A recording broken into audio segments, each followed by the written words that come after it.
హృదయపూర్వకమైన వందనాలండి. దేవుడు ఈ 2025 సంవత్సరంలో మరి ఆత్మూరు గ్రామాల గురించి నాకు 2023 సంవత్సరంలోనే మరి తెలియపరిచాడు. కానీ సంవత్సరం వ్యవధి మేము వెళ్ళడానికి ఇక్కడ రావడానికి ఇష్టపడకపోయినా దేవుడు పదే పదే దాసరాలతో నాతో మాట్లాడి ఈ స్థలమందు నడిపించడానికి కృప చూపించాడు. మనమందరము కూడా ఈ యొక్క స్థలంలో కూడుకొని నామని గణపరిచే భాగ్యం ఇచ్చిన దేవాతి దేవుని రెండు చేతులతో మహిమపడతాం. దేవునికి స్తోత్రం. హల్లెలూయా, హల్లెలూయా. మంచిది. మరి ఈ సేవా పరిచర్యలో మొట్టమొదటిగా దేవుడు మనకిచ్చిన ఈ దినమందు మరి గడిచిన వారంలో దేవుని దాసులు మరి ఆనందపాలయ్య గారు, అలాగే జాన్ బ్యాచెస్ గారు, ఆయన బైబిల్ కాలేజీలో ఒక ప్రొఫెసర్ గారు, మరి ఆయన ద్వారా దేవుడు అనేకమైన మాటలు తెలియపరిచాడు. దేవునిలో ఉన్న గొప్పతనం ఏంటనేది 4 విషయాలుగా మాట్లాడారు. ఆనందపాలనే ద్వారా దేవుడు చేసే కార్యాల గురించి కూడా మాట్లాడారు. మరలా ఈ సమయంలో మరి మొట్టమొదటి వాక్యాన్ని విద్దాం. కార్యాలు జరగాలి అంటే ప్రతి ఒక్కరికి ఒక ఆయుధం ఉంటుంది. ఏంటి ఆయుధం అంటే, మనుషులు ఇప్పుడు ప్రాతకు వెళ్ళిన వారికి ఆయుధం ఏంటంటే కొడవలి ఆయుధం. పెయింటింగ్కి వెళ్ళే వారికి ఆయుధం ఏంటంటే బ్రష్ లేదా బ్లేడ్ షీట్లు, వాటికి సంబంధించినవి ఆయుధాలు. అలాగనే మనము ఏ పనికి వెళ్ళినా దానికి ఒక ఆయుధం అనేది ఉంటుంది. ఇప్పుడు కలుపు తీయాలన్నా చేతిలో ఆయుధము, మనకి ఇంకా ఏదో ఆయుధము కావాలి. ఇలాంటి ఆయుధాలు లేనిదే మనం ఏ పని చేయలేము. కనుక క్రైస్తవులకు ఆయుధం ఏంటయ్యా అంటే ప్రార్థన. క్రైస్తవులకు ఆయుధం ప్రార్థన. బైబిల్ గ్రంథంలో అనేకులు ప్రార్థన చేశారు. క్రైస్తవులే కాదు, దేవుని వెంబడించేవారైనా, యంత్ర శబ్దం ద్వారా కొత్తగా వింటున్న వారైనా దేవుని యందు ప్రార్థన చేసి చూడండి, దేవుడు చేసే గొప్ప కార్యాలను చవి చూడగలుగుతారు. మీరు దేవుని అడగగలిగితే ప్రార్థన అంటే ఇదేదో విలువ పెట్టి కొనేది కాదు, ఖర్చు పెట్టి చేసేది కాదు, మన నోటి నుండి చేసేదే ప్రార్థన. ఏంటి ఆ ప్రార్థన? ఎలా అంటే, మనం ఏ సందర్భంలోనైనా ఏ పరిస్థితుల్లోనైనా బలహీనత కలిగి ఉన్నప్పుడు, లేకపోతే సమస్యల్లో ఉన్నప్పుడు, ఇరుకులు ఇబ్బందులు కలిగి ఉన్నప్పుడు మనం గనక నోరు తెలిసి, ప్రభువా నువ్వు గొప్ప దేవుడు అంట కదా, నువ్వు చేసే కార్యాలు ఆశ్చర్య కార్యాలు నువ్వు చేస్తావంట కదా, నాకు కలిగి ఉన్న బలహీనత నుండి విడుదల దయచేయ్యా, నన్ను సజీవుడిగా నిలబెట్టు, నేను నిన్ను సేవిస్తానయ్యా అని గనక ఆయన వైపు తిరిగి ప్రార్థన చేయగలిగితే ఆ ప్రార్థన దేవుడు ఆలకించేవాడు. ఎందుకు ఈ మాటలు సెలవిస్తున్నాడు, ఎందుకు మాట్లాడుతున్నాడు అంటే, దేవుడు ఈ రాత్రికాల సమయంలో మనల్ని ప్రేమించి ఈ యొక్క కాళ్ళని ప్రేమించి దేవుడు మనతో మాట్లాడుతున్న మాట చూడండి. ఒక మనిషి భార్యకి భర్త నిత్యము తోడుగా ఉంటాడంటే ఉండడు. భర్తకు భార్య నిత్యము తోడుగా ఉంటుందంటే ఉండదు. సరే, తల్లిదండ్రులు బిడ్డలకు నిత్యము తోడుగా ఉంటారా అంటే ఉండదు. బిడ్డలు తల్లిదండ్రులకు తోడుగా ఉంటారా అంటే ఉండదు. కానీ నువ్వు చేసే ప్రార్థన నీ బిడ్డకు తోడుగా ఉంటుంది. నువ్వు చేసే ప్రార్థన నీ బిడ్డలకు తోడుగా ఉంటుంది. నీ బిడ్డలు చేసే ప్రార్థన నీకు తోడుగా ఉంటుంది. ఇదిగో భర్త చేసే ప్రార్థన భార్యకి తోడుగా ఉంటుంది. భార్య చేసే ప్రార్థన భర్తకి తోడుగా ఉంటుంది. మరి ముఖ్యంగా స్త్రీలందరూ చేసే ప్రార్థన. ఎందుకని అంటున్నానంటే, స్త్రీలు అప్పగించబడిన బాధ్యత ఏంటంటే, స్త్రీ తన కుటుంబమును కట్టుకొనును. స్త్రీ ఏం చేస్తుంది? కుటుంబాన్ని కట్టుకుంటుంది. కుటుంబాన్ని కట్టుకోవడం అంటే పెద్దల కాడని లేచి పనులన్నీ చేసుకొని, పనులు చేస్తూనే దేవుని స్తుతిస్తాం, దేవుని గణపరచడం, ప్రార్థన చేయడం. భోజనం సిద్ధపాటు ఎలాగైతే చేస్తామో, వారికి క్యారేజీలు ఎలాగైతే కట్టి పంపిస్తామో, స్త్రీ ఉదయమునే లేచి ప్రార్థన చేసి తన కుటుంబం కొరకు, కుటుంబం అంతా లేచి ప్రార్థన చేయాలి. కానీ స్త్రీ బాధ్యత ఏంటంటే కుటుంబం అంతటి కోసము ప్రార్థన చేసే స్త్రీగా ఉండాలి. ఇక్కడ బైబిల్ గ్రంథంలో ఒకతను ప్రార్థన చేస్తున్నాడు. ఎలా ప్రార్థన చేస్తున్నాడు అంటే, నా ప్రార్థన మాకు తోడుగా ఉంది, మేము చేసిన ప్రార్థన మాకు తోడుగా ఉంది, అని ఒక భక్తుడు అంటున్నాడు. ఎవరయ్యా అంటే కీర్తన గ్రంథము 42వ అధ్యాయము 8వ వచనం. ఈ మాట నాకు చాలా ఇష్టమైనది. అనేకమైన చోట్ల కూడా ఈ మాటను బట్టి నేను ప్రసంగాన్ని చేశాను. కానీ దేవుడి మహాకృప మరలా ఈ యొక్క ప్రాంతంలో సువార్త ప్రకటించడానికి, ఆయన వాక్యాన్ని తెలియపరచడానికి నాకు ఇచ్చిన ఈ గొప్ప వాక్యాన్ని బట్టి నాకు ఇష్టమైన మాటలు కాబట్టి నేను ధ్యానం చేస్తూ ఉన్నా. చూడండి 42వ అధ్యాయము 8వ వచనము. అయినను పగటి వేళ యెహోవా తన కృప కలుగును ఆజ్ఞాపించును, రాత్రి వేళ ఆయనను గూర్చిన కీర్తనయు, నా జీవదాతి అయిన దేవుని గూర్చిన ప్రార్థనయు నాకు తోడుగా ఉండెను. ప్రార్థన. పరిశుద్ధుగా ప్రేమ కలిగిన దేవా, దయ కలిగిన రాజ్యానికి స్తోత్రాలు, వందనాలు. చదవబడిన వాక్య భాగము నీ మాటలు అయ్యండి ప్రభా. నీ మాటలు వివరించే జ్ఞానము కానీ తెలుగు కానీ నాకు లేదయ్యా. మానవ జ్ఞానాన్ని మరుగుపరచండి. నన్ను నీ సులువు చదువును మరుగుపరిచి నీ ఆత్మాభిషేకంతో మీరు నింపు ప్రభా. నా నోటికి దూరంగా నీవు వండి మాట్లాడండి. నువ్వు మాట్లాడితే మేలయ్యా. నువ్వు మాట్లాడితే అనేకులలో విశ్వాసము కలిగిందయ్యా. అనేకులు నీ తప్పు తిరగగలుగుతారయ్యా. అనేకులు నీ మాటను బట్టి ప్రార్థించగలుగుతారు ప్రభా. నువ్వే ప్రతి ఒక్కరితో మాట్లాడండి. అలనాడు నాయన పౌలు నిలబడి మాట్లాడుతూ ఉండగా హృదయం తెరవబడినట్లుగా ఈ రాత్రికాల సమయం అందు యంత్రశబ్దం ద్వారా ప్రతి ఒక్కరి హృదయాన్ని మీరు తెరవండి ప్రభా. అనేకులు నీ తట్టు తిరిగి నిన్ను వెంబడించే భాగ్యాన్ని మీరు దాయిచేయమని అడుగుతూ ఉన్నాం. ప్రార్థన చేసి నిన్ను వేడుకొని నీ ఎడల మేలు పొందుకునే భాగ్యాన్ని మీరు దాయిచేయండి ప్రభా. ఇక్కడ కొరాహు కుమారులు చేసిన ప్రార్థన ప్రభా మేము ధ్యానం చేస్తూ ఉండగా మీరు నాతో మాట్లాడి మహిమ పొందమని యేసయ్య అతి శ్రేష్ఠమైన నామములో అడిగి వేడుకొని పొందుకునే నామ తండ్రి, ఆమేన్. ఇక్కడ దేవుడు ఆయన అంటున్నాడు, ఎవరి కీర్తన రాశారు అంటే దావీదు రాసిన కీర్తనలు అంటాం. కీర్తన ఒక దావీదు ఉంటే రాయలేదు. కొరాహు కుమారులు రాశారు, ఆసాపు రాశాడు, ఇంకా అనేకులు మోషే రాశాడు. అనేకుల గురించి కీర్తన ఉంటది. కానీ ఈ కీర్తనలో కొరాహు కుమారులు అంటున్నారు, వారు రాసిన మాట ఏంటంటే, ఇదిగో పగటి వేళ యెహోవా తన కృపను కలుగును ఆజ్ఞాపించెను, రాత్రి వేళ ఆయన గూర్చిన కీర్తనయు, నా జీవదాతి అయిన దేవుని గూర్చిన ప్రార్థనయు నాకు తోడుగా ఉండెను. ఎవరి గూర్చిన ప్రార్థన, ఎవరి గూర్చిన కీర్తన అంటే దేవుని గూర్చిన పాడిన కీర్తనలు, దేవుని గూర్చిన పాటలను, అలాగే ఆయన దగ్గర చేసిన ప్రార్థన దేవుడు తోడుగా ఇస్తాడు. ఎందుకు ఈ మాటలు పలుకుతున్నారంటే కొరవకు మనకి శ్రమ ఎదురైంది, కష్టం ఎదురైంది, బాధ ఎదురైంది. ఆ బాధల్లో, కష్టంలో, శ్రమలో ప్రార్థన చేశారు. ప్రభువా ఈ శ్రమ నుండి విడుదల దయచేయ్యా అని ప్రార్థన చేసిన ప్రార్థన. ఇదిగో గడబోధనంలో క్షేమాన్ని అయ్యా అని ప్రార్థన చేశారు. ఇదిగో మాకు ఇచ్చిన ఈ క్షేమాన్ని బట్టి నీకు స్తోత్రాలు అయ్యా. మమ్మల్ని విడిపించిన విధానాన్ని బట్టి నీకే స్తోత్రాలు. ఇదిగో శ్రమదినం నుండి విడిపించావు, బాధల్లో నుండి విడిపించావు అయ్యా. నలిగిపోతున్న స్థితిలో నుండి మమ్మల్ని విడిపించావు. సారములైన ఆహారం తినుచున్న మాకు అయినా సమృద్ధి అయిన ఆహారం ఇచ్చి పాలు తేలు ప్రవహించు దేశాన్ని మాకు ఇచ్చావయ్యా. నిన్ను స్తుతించే భాగ్యాన్ని ఇచ్చావు. గడబో దినములో కూడా క్షేమాన్ని అయ్యా అని ప్రార్థన చేశారు. ఆ ప్రార్థన దేవుడు ఆలకించి వారికి శ్రమ ఎదురైనప్పుడు ఆ ప్రార్థన బిడ్డలకు తోడుగా ఉంచాడు. దేవుడికి స్తోత్రం. ఎందుకు ఈ మాటలు సెలవిస్తూ ఉన్నాడు అంటే, నువ్వు కనుక శ్రమ దినమందునైనను క్షేమకాలమైనను నువ్వు ప్రార్థన చేస్తే ఆ ప్రార్థన నీకు తోడుగా ఉంటది. నువ్వు చేసే ప్రార్థన నీకు తోడుగా ఉంటది. కొరాహు కుమారులు అంటున్నారు, నా జీవదాతకు చేసిన ప్రార్థన మాకు తోడుగా ఉండెను. దావీదుకు కూడా, దావీదు అరణ్యంలో స్తుతించిన వాడు. దావీదు అనే ఒక భక్తుడు దేవుని గణపరిచిన వాడు, దేవుని మహిమపరిచిన వాడు. ఆయన నిత్యము బాల్యకాలం నుండి కూడా దేవుని గణపరిచిన వాడు దావీదు. ఆ దావీదు అరణ్యంలో కొనసాగుతున్నప్పటికీ దేవుని స్తుతించాడు. అక్కడ ఎలుగుబంటులు ఎదురైనా ఆయన స్తుతించిన విధానము, దేవునికి చేసిన ప్రార్థన ఎలుగుబంట్లను, సింహములను వాటిని చంపేంత శక్తినిచ్చింది. దేవునికి స్తోత్రం.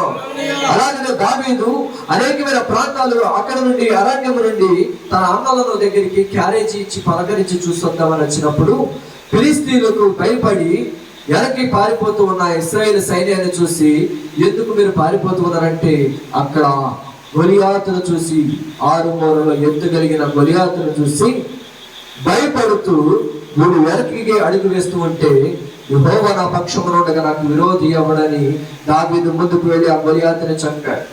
ఆ గొలియాతుని హతమార్చిన తర్వాత దావీదుకు 10,000 కొలదియు, సౌలుకి 1,000 కొలదియు అనగానే సౌలుకి కోపం వచ్చేసింది. సౌలు రాజుకి కోపం వచ్చేసి, ఇదిగో దావీదుకి ఏమో 10,000 కొలదయా, ఇదిగో నాకు 1,000 కొలదయా అని సౌలుకి కోపం వచ్చి దావీదును చంపనుద్దేశించాడు.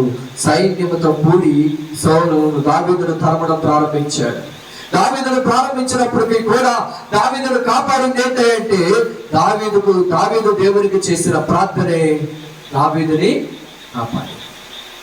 దావీదు దేవునికి చేసిన ప్రార్థనే సౌలు చేతిలో పడకుండా కాపాడింది. దావీదు ఒక రాజు సౌలు తరుముతూ ఉంటే ఒక గృహలోనికి వెళ్ళి మోకరించి ప్రార్థన చేస్తూ ఉన్నాడు. మోకాళ్ళ మీద నిలబడి ప్రార్థన చేస్తూ ఉంటే, ప్రభువా, ఈ మరణము నుండి నన్ను తప్పించయ్యా, మన్ను నేను స్తుతించునా, సజీవుడైన దేవుని స్తుతించగలుగుతారు కదా అయ్యా, ఈ అపాయము నుండి తప్పించయ్యా అని దావీదు ప్రార్థన చేస్తూ ఉంటే సౌలు వెంటాడి తరుముతూ వచ్చి ఆ గృహ ఎదుటనే సొమ్మసిల్లి పండుకొని ఉండగా దావీదు ఆ సైన్యము కూడా అక్కడే సొమ్మసిల్లిపోయి పండుకొని ఉండగా దావీదు ఆ గృహంలో నుండి బయటకు వచ్చాడు.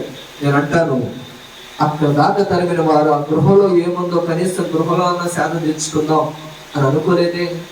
కేవలం ఏంటో తెలుసా, దావీదు చేస్తున్న ప్రార్థన బట్టి దావీదు అక్కడ ఉన్న విధానాన్ని కనుగొనలేకపోయాడు.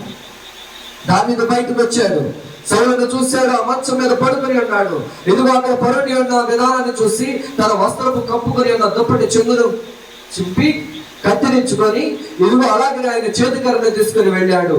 అయ్యా తండ్రి రాజా, నువ్వు నా చేతికి అప్పగించబడ్డావు, నువ్వు నన్ను చంపాలని చూసావు, నేనైతే రాత్రి చంపేవాడిని కానీ నువ్వు అభిషక్తుడు అయ్యా, నేను చంపడానికి నిన్ను వీలు లేదనుకొని ఆయన ఏం చేశాడంటే సౌలుకి లోపడగా, నా కుమారుడా దావీదా, నేను చంపను అని అక్కడ అన్నాడు. కానీ ఇక మరలా దావీదుని వెంటాడుతూనే ఉన్నాడు. ఎన్ని అపాయాలు వచ్చినా దావీదుకు క్షేమమునిచ్చింది ప్రార్థన. దేవునికి స్తోత్రం. దేవునికి వచ్చిన ప్రార్థన చేస్తాడు. ప్రభువా, నాకు క్షేమాన్ని వయ్యా, మరణము నుండి నన్ను విమోచింపయ్యా, ఇగో మరణాపాయంలో నన్ను ఉండనీయద్దయ్యా అని దావీదు ప్రార్థన చేశాడు. కనుక ఆ ప్రార్థన దేవుడు ఆలకించి దావీదుకు క్షేమాన్ని ఇచ్చాడు. అందుకనే మనం చేసే ప్రార్థన మనకి క్షేమాన్ని ఇస్తుంది. మనం చేసే ప్రార్థన మనకు తోడుగా ఉంటది. మనం చేసే ప్రార్థన మన యజమానికి తోడుగా ఉంటది. మనం చేసే ప్రార్థన మన బిడ్డలకు తోడుగా ఉంటది. మనం చేసే ప్రార్థన మన కుటుంబానికి తోడుగా వచ్చి క్షేమకరంగా మారుస్తాడు. ఈ మాటను మీకు ఒక సందర్భాన్ని జ్ఞాపకం చేస్తా. అబ్రహాముకి ఒక కుమారుడు కలిగాడు. అబ్రహాముకి ఇస్మాయేలు అనే ఒక కుమారుడు హాగరు యొద్ద దేవుడు అనుగ్రహించాడు. ఆ హాగరు దగ్గర కుమారుడు కలగగా శారాకి కూడా కుమారుడు కలిగాడు. ఆ కుమారుడు కలిగినప్పుడు శారా అంటుంది, ఈ హాగరుని ఇస్మాయేలుని పంపించేయని అంటుంది. సరే, అబ్రహాం ఏం చేస్తాడంటే పంపించేశాడు.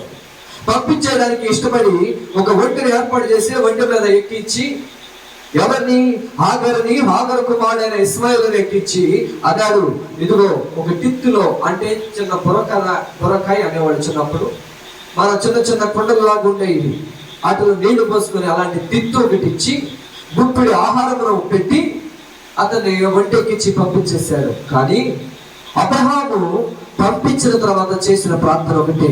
ఏమని ప్రార్థన చేశాడంటే, ఇదిగో ప్రభువా, ఇస్మాయిలుని నీ సన్నిధిలో బ్రతుకున అనుగ్రహించయ్యా అని ప్రార్థన చేశారు. చూడండి, ఆ మాటను మనం ధ్యానం చేద్దాం. ఆది కాండము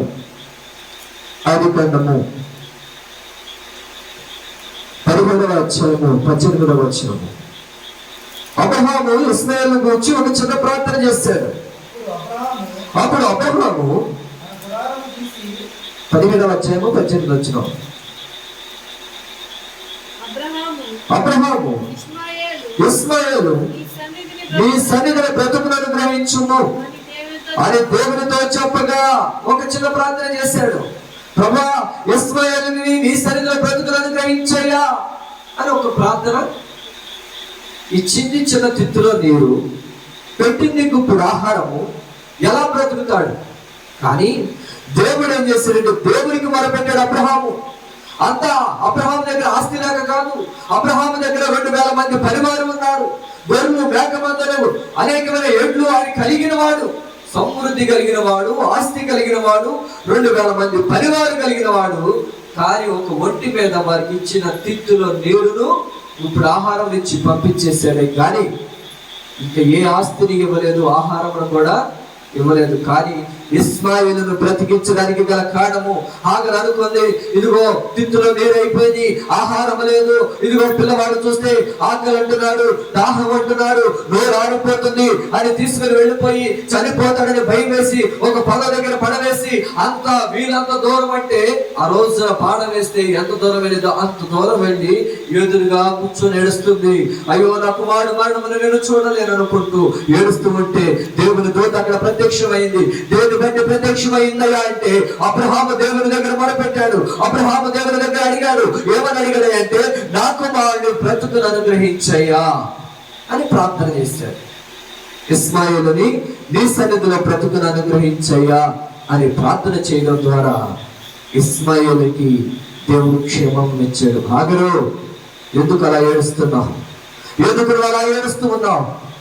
ఇదిగో నువ్వు ఏడవకు, నీ కుమారుడిని నేను గొప్ప రాజుగా నియమిస్తాను, ఇదిగో నీ సంతతిని నేను ఆశీర్వదిస్తాను అని ఇస్మాయిల్ దేవుని యొక్క దూత వచ్చి దేవుడే హాగరుతో మాట్లాడుతూ ఉన్నాడు.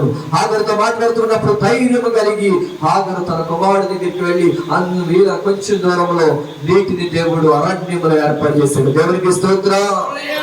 ఎందుకు ఈ మాటలు సెలవిస్తున్నానంటే, మనం చేసే ప్రార్థన ద్వారా మన బిడ్డలకి క్షేమం కలిగింది. నిత్యము మన బిడ్డల కోసం ప్రార్థన చేసేవారిగా ఉండాలి. నిత్యము మన యజమాని కొరకు ప్రార్థన చేసేవారిగా ఉండాలి. నిత్యము భర్తల భార్య కొరకు ప్రార్థన చేసేవారిగా ఉండాలి. భర్త పనికి వెళ్తాడు, భార్య ఏం చేయాలి? ప్రభా, నా భర్త పనికి వెళ్ళాడు, క్షేమాన్ని అయ్యా, ప్రయాణాల్లో తోడుగా ఉండయ్యా, ఆ పని చేయించుండగా క్షేమాన్ని ఇవ్వయ్యా, ఆరోగ్యాన్ని ఇవ్వయ్యా, ఆ పని చేయడానికి తగినంత శక్తిని అయ్యా అని ప్రార్థన చేయాలి.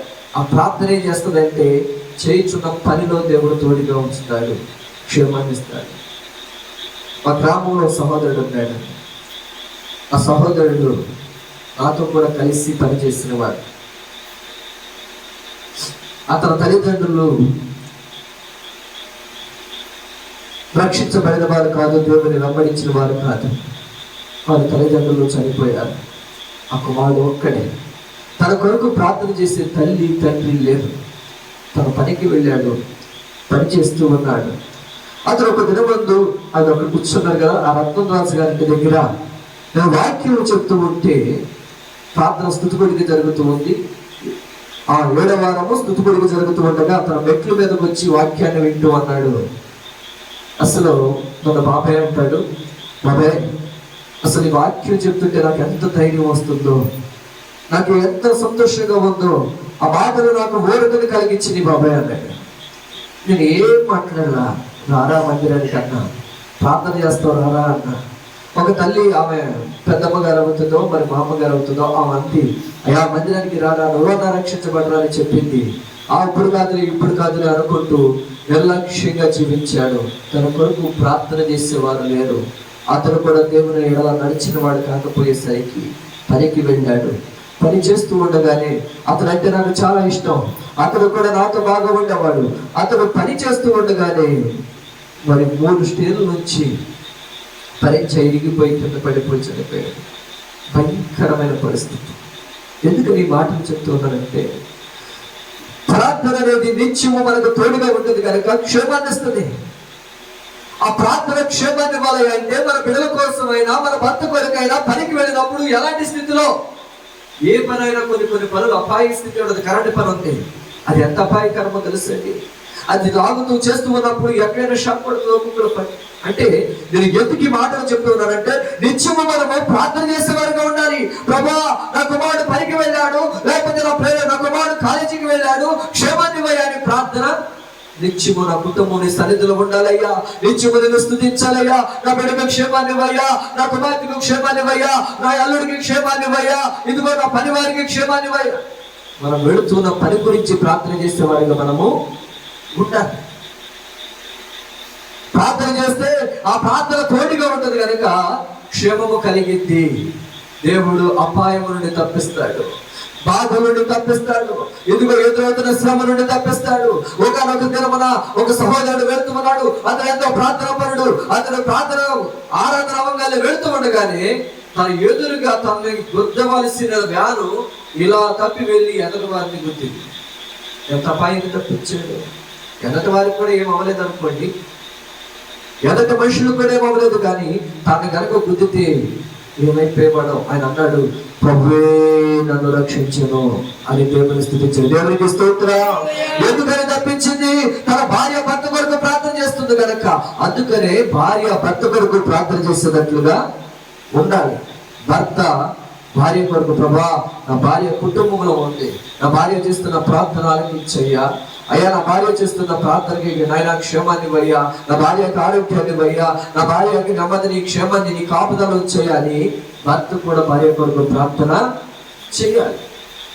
తల్లిదండ్రులు బిడ్డల కొరకు ప్రార్థన చేయాలి, బిడ్డల తల్లిదండ్రుల కొరకు ప్రార్థన చేయాలి. ఆ ప్రార్థన దేవుడు క్షేమకరంగా మారుస్తాడు. చిన్న ప్రార్థన అనే నిర్లక్ష్యము మనము చేయకూడదు. చూడండి, ఆ ప్రార్థన అబ్రహాము చిన్న ప్రార్థనే చేశాడు. ఆ ప్రార్థన ఈరోజు ఇస్మాయిల్ సంతానం అంతటినే దేవుడు ఆశీర్వదించాడు. వారే ముస్లిమ్స్. ఇస్లాం సంతానం అనగా ముస్లిమ్స్.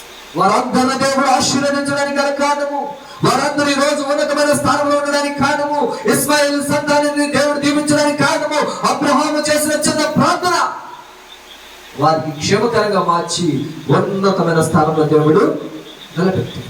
మనము కూడా మన బిడ్డల కోసం, కుటుంబం కొరకు ప్రార్థన, చిన్న ప్రార్థనని నిర్లక్ష్యము చేయకూడదు. మనం ప్రతిదినము మన కుటుంబం కోసం, మన బిడ్డల కోసము ప్రార్థన చేసే వారిగా మనం ఉండాలి. ఆ ప్రార్థన మనకు తోడుగా ఉంచుతాడు. ఇదిగో ఆరోగ్యము లేకపోతే ప్రార్థన చేయి, దేవుడు ఆరోగ్యాన్ని ఇస్తాడు. క్షేమము లేకపోతే నీ కుటుంబంలో రుణ భారాలతో ఉంటే ప్రభా రుణ భారాలు తీరే మార్గాన్ని కనబరుచయ్యా.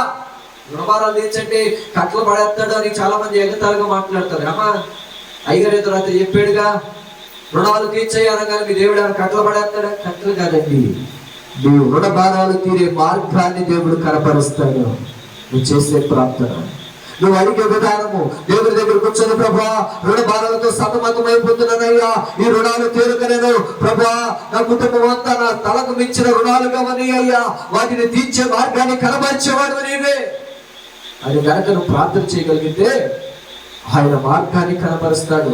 ఇదిగో నీ జీతము 10,000 అయినా నీ జీతాన్ని 15,000 చేసే వాక్యాన్ని ఇస్తాడు.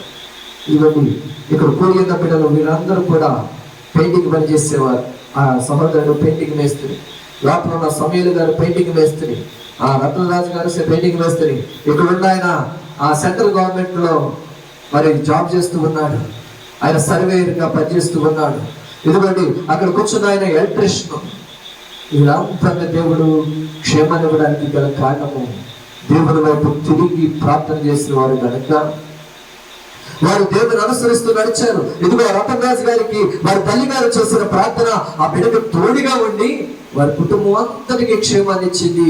ఆ తల్లి గారు చేసిన ప్రార్థన ఆమె చనిపోయినా ఆయన మాత్రం విడిచిపెట్టలేదు దేవుడు.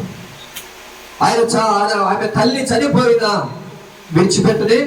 విడిచిపెట్టా, నా కుమారుడిని రక్షించయ్యా, నా కుమారుడికి మారు మనసు ఇవ్వయ్యా, నా కుమారుడిని నడిపించయ్యా అని ప్రార్థన చేస్తే అతనికి రక్షణ తెచ్చాడు. తల్లి చనిపోయిన తర్వాత మారు మనసు పొందాడు. లోకంలో ఇంతకు ముందు తాగేవాడు, సిగరెట్లు తాగేవాడు, కావాలంటే సాక్ష్యం అడగండి. ప్రార్థన అయిపోయిన తర్వాత లోకంలో ఎంతగా బ్రతికిన వాడు దేవుని తప్పి ఈ రోజు తిరగడానికి గల కారణము తన తల్లి చేసిన ప్రార్థన బిడ్డకు తోడుగా వచ్చింది.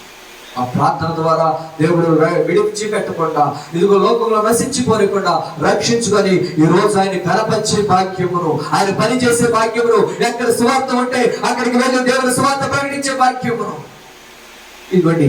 ఈ సమయలు గారు అన్నారు, సమయలు గారు వారి కుటుంబం అసలు దేవుని ఎరగని బిడ్డలు. అంటే నామమాత్రముగా ప్రార్థన చేసేవాడు. తన తల్లి మొదట రక్షించబడింది. ఆమె దేవుని దగ్గర చేసిన ప్రార్థన, ఆమె ఒక పరిస్థితిలో బలహీనతమైన సమయంలో వచ్చింది, దేవుడి వైపు తిరిగి ప్రార్థన చేసింది, ఆ బలహీనత నుండి విడిపించాడు. తన కుమారుడు కొరకు ప్రార్థన చేసింది. తన కుమారుడు అయ్యో చక్కటిలాగా వచ్చి భయంకరమైన బాధపడుతూ, అసలు అవి లూటీలు పడిపోయి భయంకరంగా బాధపడుతున్న స్థితిలో ఆమె ప్రార్థన చేస్తే తన కుమారుడిని దేవుడు స్వస్థపరిచాడు. ఆమె ప్రార్థనే తన కుమారుడిని రక్షించుకుంది, కోడల్ని రక్షించుకుంది, వారి కుటుంబం అంతా రక్షించబడి దేవుని స్తుతించే భాగ్యాన్ని ఇచ్చాడు. దేవునికి స్తోత్రం. ఇదిగో తన తల్లి చనిపోయినా ఇక్కడ సెంట్రల్ గవర్నమెంట్ లో జాబ్ చేస్తున్న కుమారుడు, మరి స్త్రీధరుని కూడా దేవుడు కనికరించాడు. తన తల్లి చనిపోయినా అంతకు ముందు తన ఇష్టానుసారంగా బ్రతికిన వాడే. వీళ్ళందరూ ఇష్టానుసారంగా బ్రతికిన వారైనా దేవుని తట్టు తిరగగానే వారి తల్లిదండ్రులు చేసిన ప్రార్థన వారికి క్షేమాన్ని. ఈరోజు మన బిడ్డలు మూర్ఖత్వంగా ఉన్నారు. నా మాట వినట్లేదు, నన్ను పట్టించుకోవట్లేదు, నన్ను చూడట్లేదు, దేవునికి లోపడట్లేదు అని మీరు చింతించవసరంలా. మీరు చింత యావత్తు దేవుని మీద మోపి ప్రతి దినము ప్రభువా నా బిడ్డలను మార్చయ్యా, ప్రభువా నా కుమారులను మార్చయ్యా, ప్రభువా నా కుమార్తెలను మార్చయ్యా, నా బిడ్డలకి క్షేమాన్ని ఇవ్వయ్యా నేను ప్రార్థన చేస్తే దేవుడే వారికి మారు మనస్సును అనుగ్రహిస్తాడు. దేవునికి స్తోత్రం. దేవుని చిత్తమైతే ముందు కాలంలో వారే సాక్ష్యాన్ని పంచుకొని మీ మధ్య వాక్యాన్ని కూడా 10 నిమిషాలు బోధిస్తారు.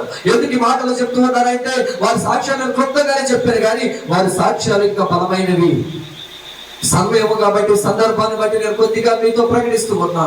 దేవుడు ఎలాంటి వారినైనా మార్చగలిగిన వాడు, ఎలాంటి సమస్యలైనా పరిష్కారం చేయగలిగిన వాడు. దేవునికి అసాధ్యమైనది ఏదీ లేదు. దావీదు ప్రార్థన చేస్తున్నాడు. ఒక సందర్భంలో ఆయన కలిగిన కష్టాన్ని బట్టి, ఆయన కలిగిన బాధను బట్టి ప్రార్థన చేస్తున్నాడు. ఏమని ప్రార్థన చేస్తున్నాడు అంటే, మనుషులను నమ్ముట కంటే యెహోవాను ఆశ్రయించుట మేలు, రాజును నమ్ముట కంటే యెహోవాను ఆశ్రయించుట మేలు. ఆయన కొండల తట్టు కనులెత్తటం లేదు, కానీ యెహోవా తట్టు కనులెత్తి ప్రార్థన చేస్తున్నాడు. చూడండి 121వ కీర్తన, 121వ కీర్తన మొదటి వచనం నుండి, కొండల తట్టు నా కనులెత్తుచున్నాను, నాకు సహాయం ఎక్కడ నుండి వచ్చును?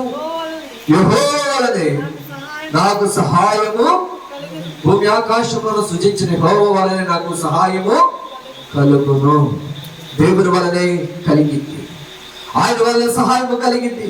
ఒకసారి దేవుని తట్టు తిరిగి చూడండి, ఒకసారి దేవుని వెంబడించి చూడండి, ఒకసారి దేవుని అడిగి చూడండి. ఆయన సహాయకుడు, ఆయన విడిచిపెట్టేవాడు కాదు. ఆయన తట్టు తిరిగి ఆయన వైపు చాపి 2 చేతులు చాపి అడిగితే ఆయన గొప్ప కార్యములను చేయగలిగిన వాడు. నువ్వు చేసే ప్రార్థన మీద ఆధారపడింది. చిన్న ప్రార్థన ఇస్మాయిలును ఆశీర్వదించిన దేవుడు నువ్వు చేసే చిన్న ప్రార్థన నీ కుటుంబానికి క్షేమకరంగా మారుస్తాడు. నువ్వు చేసే ప్రార్థన నీ బిడ్డకి క్షేమకరంగా మారుస్తాడు. నీ సమస్యల్లో, నీ బాధల్లో ఏ సమస్య కలిగి ఉన్నా నువ్వు దేవుడి తట్టు తిరిగి ప్రార్థన చేయగలిగితే ఆ ప్రార్థన నీ జీవితాన్ని మారుస్తుంది. నువ్వు రుణభారాలైతే మార్గాన్ని కనబరుస్తాడు, బలహీనత అయితే ఆరోగ్యాన్ని కలుగజేస్తాడు, నెమ్మది లేని స్థితి అయితే ఆయన సమాధానకర్త అని ఆయనకి పేరు. ఆయనే సమాధానకర్తగా నీ కుటుంబంలో ఉండి సమాధాన పరుస్తాడు. దేవుడు విడిచిపెట్టేవాడు కాదు, ఆయన త్రోసి వేసేవాడు కాదు, ఆయన నిన్ను నెట్టి వేసేవాడు కాదు. ఆయన ఆశ్రయించిన బిడ్డల్ని ఎన్నడూ సిగ్గునందనేడు. నువ్వు దేవుని ఆశ్రయించి చూడు, నిన్ను సిగ్గుపడనివ్వడు, నిన్ను సిగ్గుపడనివ్వడు. నువ్వు దేవుని వైపు తిరిగి ప్రభువా నువ్వు నిన్ను ఆశ్రయించిన వారిని సిగ్గుపడనివ్వవుగా. నేను నీ తట్టు తిరిగానయ్యా, నీ తట్టు తిరిగాను ప్రభువా, నేను వెంబడిస్తూ ఉన్నానయ్యా. నా పక్షాన గొప్ప కార్యాన్ని చేసేవాడు నీవు కదా, నువ్వు జరిగించయ్యా. నా రుణాలు తీర్చు, నా బలహీనతలు తీసు, నాకు నమ్మకని వేయాలి. నువ్వు ప్రార్థన చేయగలిగితే ఆ ప్రార్థనకి ప్రతిఫలాన్ని దేవుడు అనుగ్రహిస్తాడు.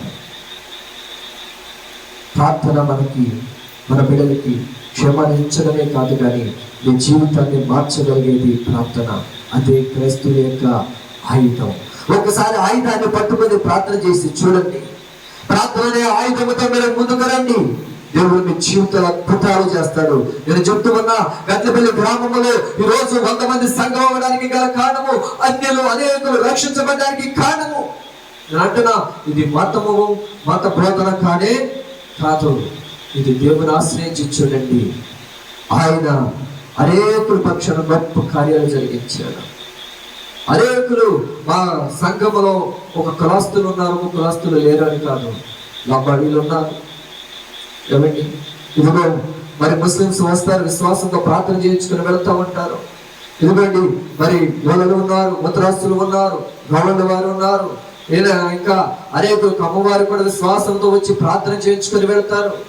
చౌదరీస్ వారు ఇంకా క్రైస్తవులు అనేకులు కూడిన సంఘము కలిగి ఉండడానికి కారణము దేవుడు అద్భుత కార్యాలు అనేకుల పక్షాన జరిగించారు. వారి సాక్ష్యాలను ముందు ఉంచుతారు. జరగబో దినాల్లో వారి సాక్ష్యాలు మీరు కనుగొనగలుగుతారు, వినగలుగుతారు. ఎందుకంటే నేను చెప్పిన దానికంటే వారు చెప్పిన దాన్ని బట్టి మీరు విశ్వసించగలుగుతారు.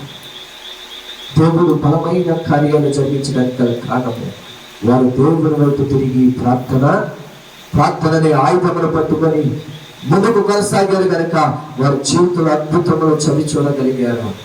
ఈరోజు నీ జీవితంలో అద్భుతాలు చూడాలంటే ప్రార్థన జీవితం కలిగి ఉండాలి. ఎలాంటి సమస్యలను దేవుడి దగ్గర మొరపెట్టు, ఎలాంటి బాధ అయినను దేవుడి దగ్గర మొరపెట్టు. ఆ ప్రార్థనకు ప్రతిఫలాన్ని దేవుడు అనుగ్రహిస్తాడు. ఒకనొక సందర్భంలో అపోస్తలుడైన పౌలు కొరింథీ సంఘానికి ప్రకటించి అనేకమైన ప్రాంతాల్లో ప్రకటన చేసి ఆయన ప్రార్థన చేయడానికి మధ్య తరహా సముద్రంలో ప్రయాణం చేస్తున్నాడు. సముద్రంలో అడుగు భాగానికి, ఓడలో అడుగు భాగానికి వెళ్ళిపోయి మోకరించి ప్రార్థన చేస్తూ ఉన్నాడు అపోస్తలుడైన పౌలు. 14 దినాలు సూర్యుడు గాని చంద్రుడు గాని చూడకుండా ఆయన ఓడలో మోకరించి ప్రార్థన చేస్తూ ఉండగా ఓడ సముద్రంలో బ్రద్దలైపోయింది. ఓడ ఏమైంది? సముద్రంలో బ్రద్దలైపోయింది. అప్పుడు 14 దినాలంటే ఎంత దూరం వెళ్ళి ఉంటుంది సముద్రంలో? మనం ఆలోచిద్దాం. ఒక దినమంగా ప్రయాణం చేస్తేనే దాదాపు చాలా దూరం వెళ్ళిపోద్ది.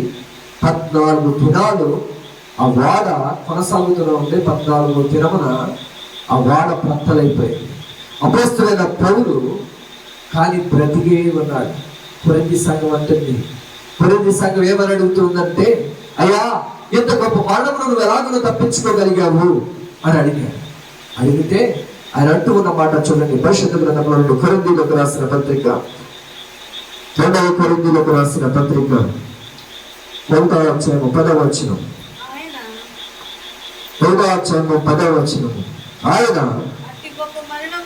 అతి గొప్ప మరణము నుండి మమ్మల్ని తప్పించును, ఇక ముందుకును తప్పించును, మరియు మా కొరకు ప్రార్థన చేయటం వలన మీరు కూడా సహాయము చేయుచుండగా ఆయన ఇంక ముందుకును మమ్మల్ని తప్పించునని ఆయన యందు నిరీక్షణ గలవారమై ఉన్నాము. అపోస్తలుడైన పౌలు అంటున్నాడు, ఇంత గొప్ప మరణమును ఎలాగ తప్పించుకున్నావయ్యా అంటే కొరింథీ సంఘం అంట ప్రార్థన చేస్తూ ఉన్నదంట. అయ్యా మా దాసుడు అపోస్తలుడైన పౌలు గారు, ప్రభువా ఇదిగో అరణ్య సముద్ర ప్రయాణం చేస్తున్నాడు కనుక అతని మరణము ఆయన క్షేమాన్ని భయాన్ని ప్రార్థన చేస్తూ ఉంటే, ఇక్కడ కొరింథీ సంఘము కొరింథీ పట్టణంలోని చేస్తున్న ప్రార్థన మధ్య తరహా సముద్రంలో ఉన్న అపోస్తలుడైన పౌలుకి దేవుడు తోడుగా ఇచ్చాడు. మరణము నుండి తప్పించాడు. వాడ బ్రద్దలైపోయిన దేవుడు అపోస్తలుడైన పౌలును బ్రతికించాడు. నేను అంటున్నా, నువ్వు ఇంట్లో కూర్చొని ప్రార్థన చేస్తే క్షేమాన్ని ఇస్తాడు. నువ్వు ఇంట్లో కూర్చొని ప్రార్థన చేస్తే రుణ భారాలు తీరుస్తాడు. కానీ సంఘ ప్రార్థన కూడా బలమైనది. అక్కడ కొరింథీ సంఘము చేసిన ప్రార్థన అపోస్తలుడైన పౌలును బ్రతికించింది. సంఘము అంటే మనమందరము కూడి ఉన్నట్టే సంఘము. ఇలాంటి ప్రార్థన కూడికలో పాల్గొని మనం గనక ఒక దినమందు ఒక గంట సమయం లేదా ఒక పావు గంట సమయాన్ని కేటాయించుకొని వారి సమస్యల వరకు ప్రార్థన చేయగలిగితే ఆ సంఘ ప్రార్థన బలమైనది కనుక బలమైన ప్రార్థన ద్వారా అపోస్తలుడైన పౌలును బ్రతికించాడు. ఇదిగో పేతురు చెరసాలలో బంధించబడినప్పుడు ఆ ప్రార్థన ద్వారా చెరసాలు ప్రార్థన చేశాడు, కట్లను సంఖ్యలను తెంచేశాడు. దేవుడు పేతురును విడిపించాడు. దేవుని యొక్క వాక్యం నీతో రాత్రికాల సంఘం మాట్లాడుతుంది. నీకు సంఘ ప్రార్థన కూడా బలమైనది. ఒక్కొక్క సందర్భంలో నీ ప్రార్థన సరిపోదు, సంఘ ప్రార్థన కూడా తోడు కావాలి. అదే సంఘము అనగా ఇలాంటి ఆరాధన క్రమంలో కూడి ఉన్నదే సంఘము. కనుక అందరూ కూడా దేవుని యందు విశ్వాసం కలిగిన వారు, యంత్ర శబ్దం ద్వారా వింటున్న వారు, దేవుని యొక్క మాటలు వింటున్న వారు లారా మీరు సంఘముగా కూడండి, ప్రార్థన చేద్దాం. దేవుడు ప్రతి అవస్థను తీర్చగలిగిన వాడు. మరణమును తప్పించుట యెహోవా వశమై ఉన్నది. మరణమును తప్పించుట యెహోవా వశము. శ్రమ నుండి విడిపించేవాడు ఆయన. దావీదు కష్టకాలం మందు మొరపెట్టగా ఆయన నాకు ఉత్తరం ఇచ్చెను, నా శ్రమల నుండి నన్ను విడిపించెను అని దావీదు దేవుని గురించి సెలవిస్తున్నాడు. దేవుని గురించి సాక్ష్యం ఇస్తున్నాడు. కష్టకాలంలో మొరపెట్టాడంట, ఇరుకులో మొరపెట్టాడంట, బాధలో మొరపెట్టాడంట. అంటే ప్రార్థన చేశాడు. ప్రార్థన ప్రార్థన ప్రార్థన. అలాంటి సమయంలోనైనా ప్రార్థన కలిగి మనం ఉండాలి. ప్రార్థన చేసే వారంగా మనం ఉండాలి. ఆ ప్రార్థన ఏం చేస్తున్నాయంటే మన శ్రమలన్నిటి నుండి విడిపిస్తుంది. ప్రార్థన చేసే విధానాలు కొన్ని ఉంటాయి. ఆ విధానాలు మీ సమస్యను బట్టి మేము ఆ విషయాలు ఎలాగో ప్రార్థన చేయాలో మేము చెప్తాం, ఎలాగో ప్రార్థన చేయాలో మేము నేర్పిస్తాం, ఎలా ప్రార్థన చేయాలో దేవుని ఎలా అడగాలో నేర్పిస్తాం. అందుకనే దేవుని దాసులుగా మమ్మల్ని ఏర్పరచుకున్నాడు, అనేకులకి దేవుని మార్గాన్ని కనపరచడానికి ఏర్పరచుకున్నాడు. ప్రార్థన ఎలా చేయాలి, దేవుని అడగాలి, దేవుని అడిగే విధానాలు కొన్ని ఉన్నాయి. వాటిని గురించి తెలియచేయడానికి దేవుడు దాసులుగా మమ్మల్ని ఏర్పరచుకున్నాడు. అందుకని దేవుడు అంటున్నాడు, జీవదాతకు చేసిన ప్రార్థన, ఇక్కడ కొరావు కుమారులు మాట్లాడుతున్న మాట, మా జీవదాతకు చేసిన ప్రార్థన మాకు తోడుగా ఉండేను. నువ్వు ఇప్పుడు చేసే ప్రార్థన జీవితాంతం తోడుగా ఉంటుంది. ఇదిగో ఈ దినమందు చేసే ప్రార్థన, పునరుద్ధాన దినమున ఆదివారం రోజున నువ్వు దేవుని సన్నిధికి వెళ్ళి చేస్తున్న ప్రార్థన వారం అంతా క్షేమాన్ని ఇస్తుంది. 6 దినాలు కష్టపడడానికి క్షేమాన్ని ఇస్తుంది. 6 దినాలు కష్ట జీవితాన్ని దేవుడు దీవిస్తాడు. మరలా 7వ దినమున మరలా ఆయన సన్నిధిలో కూడి కనపరిచే భాగ్యాన్ని మరలా ఇస్తాడు. అందుకని మనము నిత్యము ప్రార్థన చేసే పిల్లలుగా ఉండాలి. ప్రతిదినము కూడా ఉదయాన్నే లేచి, ప్రభా మమ్మల్ని కాచేవయ్యా నీకే స్తోత్రాలు, మాకు క్షేమాన్ని ఇచ్చేవయ్యా నీకే స్తోత్రాలు, మాకు నెమ్మదినిచ్చో నీకే స్తోత్రాలు. ఇదిగో ఈ దినమందు మేము చేయబడి ప్రార్థన మీద కనుదృష్టి నిలిపయ్యా, మేము చేస్తున్న పనుల్లో తోడుగా ఉండయ్యా, నా యజమాని పనుల్లో తోడుగా ఉండయ్యా, నా బిడ్డలు కాలేజీకి వెళుతున్నారు తోడుగా ఉండయ్యా, నా బిడ్డలు స్కూల్కి వెళుతున్నారు తోడుగా ఉండయ్యా, నా బిడ్డ పనికి వెళ్తున్నాడు తోడుగా ఉండయ్యా. ప్రతి విషయాన్ని మనం దేవుడి దగ్గర పెడుతూ ప్రార్థన చేస్తే దేవుడు తోడుగా ఉండి ఆయన క్షేమాన్ని ఇస్తాడు, ఆయన కాపుదల ఉంచుతాడు. కనుక మనము ప్రార్థనతో ముందుకు కొనసాగాలి. మొదటి వారము దేవుడు ప్రార్థనతో నువ్వు చేయగలిగితే, ప్రార్థన చేయగలిగితే దేవుని కుటుంబానికి క్షేమాన్ని ఇస్తాడని సెలవిస్తూ ఉన్నాడు. నువ్వు ప్రార్థన చేసి దేవుడిని అడగగలిగితే నెమ్మదిస్తానని సెలవిస్తూ ఉన్నాడు. నువ్వు ప్రార్థన చేసి ఆయన అడిగితే ఆయన ఆరోగ్యం ఇవ్వడానికి సంసిద్ధుడై అన్నాడు. అదే ప్రార్థన చేసి దేవుడిని అడిగితే ఆయన కుటుంబంలో సమాధాన పరచడానికి సంసిద్ధుడై అన్నాడు. నువ్వు ప్రార్థన చేసి దేవుడిని అడిగితే నీ జీవితాన్ని మార్చగలిగిన వాడు, నీ బిడ్డల జీవితాన్ని మార్చగలిగిన వాడై ఉన్నాడు. ప్రార్థనే ప్రాముఖ్యమైనది. క్రైస్తవులకు ఆయుధము ప్రార్థనే. వీరందరూ ఎందుకని ఇంత క్షేమంగా ఉంటారు, ఇంతగా ఆశీర్వదించబడ్డారా అంటే ప్రార్థన ద్వారానే. కొరావు కుమారులకి క్షేమాన్ని ఇచ్చింది ప్రార్థనే, దావీదుకు క్షేమాన్ని ఇచ్చింది ప్రార్థనే. ఆయన శ్రమలో తోడుగా ఉన్నది ప్రార్థనే, బాధలో తోడుగా ఉన్నది ప్రార్థనే. ఆయన అన్నాడు కదా, ఆ మనుషులు నమ్ముట కంటే యెహోవాను ఆశ్రయించడం మేలు, రాజులు నమ్ముట కంటే యెహోవాను ఆశ్రయించుట మేలని దేవుని వైపు తిరిగి ప్రార్థన చేశాడు. ఆయన అంటున్నాడు, కొండల తట్టున కన్నులు ఎత్తుచున్నాను, నాకు సహాయం ఎక్కడ నుండి వచ్చును? కొండలు అనగా ధనవంతుల వైపు, లేకపోతే నీ బంధుజనుల వైపు నువ్వు చూసిన ఎవరు నీ అక్కడికి రాను. నీకు సహాయకులుగా అన్ని ఉన్నప్పుడు అందరూ రావాలి అనుకుంటా వస్తారు, కానీ ఏమీ లేని స్థితిలో, శ్రమలో ఉన్నప్పుడు, బాధలో ఉన్నప్పుడు ఎవరు కూడా తరిచారనే ఎవరు కూడా పట్టించుకోరు. కానీ నువ్వు ఏ స్థితిలో ఉన్నా కానీ ప్రార్థన చేస్తే ఆయనే మనకి సహాయకుడు అంటున్నాడు. ఆయన అందుకే అంటున్నాడు, కొండల తట్టున కన్నులు ఎత్తుచున్నాను, నాకు సహాయం ఎక్కడ నుండి వచ్చును? భూమి ఆకాశంలో సృజించిన యెహోవా వలనే నాకు సహాయము కలుగును. దేవుని వలనే మనకి సహాయం కలిగింది. మన రుణభారాలు తీర్చబడతాయి, మన సమస్యల నుంచి విడిపించబడతాం, మనకి నెమ్మది కలిగింది. కనుక ఆయన వైపు తిరిగి ప్రార్థన చేయండి. అపోస్తలులైన సంఘము ప్రార్థన చేసినప్పుడు అపోస్తలులైన పౌలును బ్రతికించిన దేవుడు సంఘ ప్రార్థన కుటుంబానికి క్షేమాన్ని ఇస్తుంది, సంఘ ప్రార్థన బిడ్డలకి క్షేమాన్ని ఇస్తుంది, సంఘ ప్రార్థన నీ కుటుంబంలో మేలుకరంగా మారుస్తాడు. కనుక మనమందరం కూడా సంఘముతో కూడి ప్రార్థన చేసే వారిగా మనము ఉండాలి, ప్రార్థన చేయాలి. నీ కుటుంబం కోసం ప్రతిదినము ప్రార్థన చేయాలి. ప్రతి వారానికి ఒక దినమంతైనా సంఘముగా కూడి ప్రార్థన చేయాలి. అప్పుడు దేవుడు మనకి 6 దినాలు క్షేమాన్ని ఇస్తాడు. మరలా 7వ దినంలో మరలా ఆయన సన్నిధిలో కూడే భాగ్యాన్ని ఇస్తాడు. కనుక మనమందరం కూడా దేవుని యందు విశ్వాసంతో ప్రార్థన చేసే వారిగా ఉంటే, విశ్వాసాన్ని గురించి మరొక వారం మనం చర్చించేద్దాం. ప్రార్థనలు చేయగలిగితే ఆ ప్రార్థన ద్వారా నీ పక్షాన గొప్ప కార్యాలు చేసేవాడు. కనుక కొరావు కుమారులకి ఆయన ప్రార్థన తోడుగా ఉన్నట్లుగా నువ్వు ప్రార్థన చేస్తే నీ ప్రార్థనకి తోడుగా ఉండి నీకు క్షేమకరంగా మారుస్తాడు, నెమ్మదికరంగా మారుస్తాడు. దావీదును కాపాడిన దేవుడు, కొరావు కుమారులను కాపాడిన దేవుడు, నిన్ను నీ కుటుంబాన్ని కూడా దేవుడు కాపాడతాడు. కనుక ప్రార్థన చేద్దాం, దేవుడు అడుగుదాం. తలలో వంచండి, ప్రార్థన 10 నిమిషాలు ప్రార్థన చేద్దాం. సమయం 8 గంటలకు ముగింపన్నాం కనుక ముగిస్తూ ఉన్నాం. ప్రార్థన చేద్దాం. 1 నిమిషాలు. పరిశుద్ధుడా ప్రభువా, నీకు స్తోత్రాలు, వందనాలు ప్రభు. ప్రార్థన ఎంత బలమైనదో మాకు తెలియపరిచేవాయి. ఇదిగో నా జీవనాత్మకు చేసిన ప్రార్థన నాకు తోడుగా ఉండను అని కోరాహ కుమారులు మాట్లాడుతూ ఉన్నారు. అయినా కోరాహ కుమారులను ఎదుట ప్రార్థన చేయగా మమ్మల్ని విడిపించేవయ్యా, క్షేమాన్ని ఇచ్చే నీకు స్తోత్రాలు. 40 దినాల్లో కూడా క్షేమాన్ని అని ప్రార్థన చేయగా అయా నేను గూర్చిన కీర్తనలు, నేను గూర్చిన పాటలు, ప్రార్థనలు ప్రభా చేసిన ప్రార్థన వ్యర్థముగా పోయిక ప్రభా ఆ బిడ్డలకు తోడుగా వచ్చేవయ్యా నీకు స్తోత్రాలు ప్రభా. అయా నేను కోరాహ కుమారులకు తోడుగా వచ్చి క్షేమకరంగా మార్చవయ్యా నీకు స్తోత్రాలు.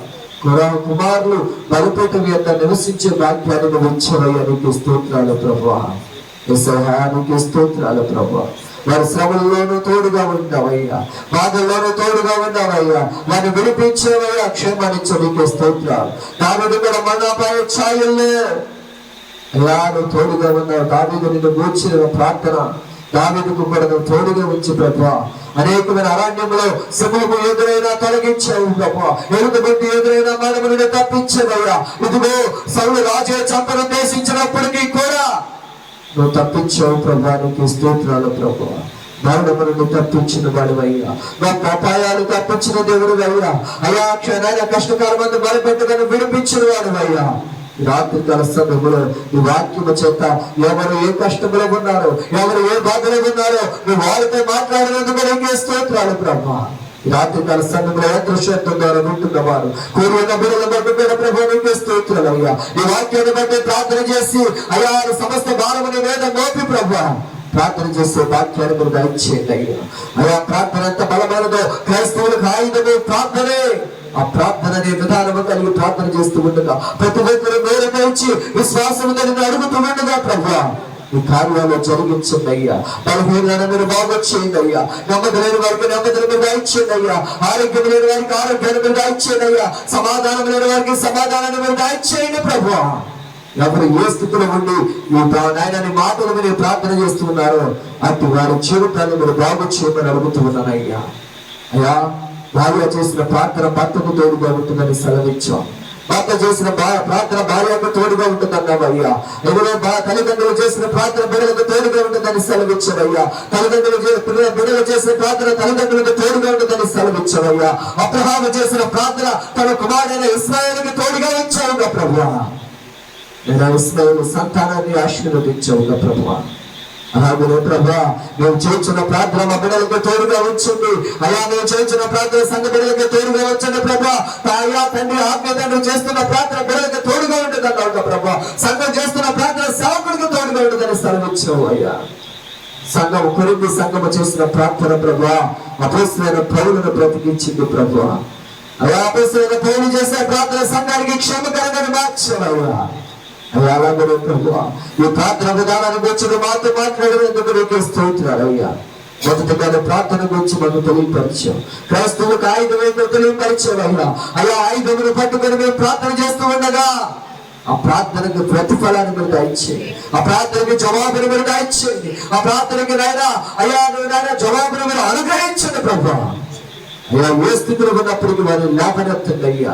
లేని స్థితి నుండి లేపనెత్తండి అయ్యా. సమృద్ధి లేని స్థితిలో నుండి లేపనెత్తండి. ఆరోగ్యం లేని స్థితిలో నుండి లేపనెత్తండి అయ్యా. సమాధానం లేని స్థితిలో నుండి లేపనెత్తండి. వారికి సమాధానమును క్షేమాన్ని అనుగ్రహించండి ప్రభు. ఈ వాక్యాన్ని చేత ప్రతి ఒక్కరికి మీరు అనుగ్రహించి సహాయం దయచేయండి. అనేకులు వాక్యానుసరంగా ప్రార్థించే భాగ్యమును తండ్రి దాయించండి.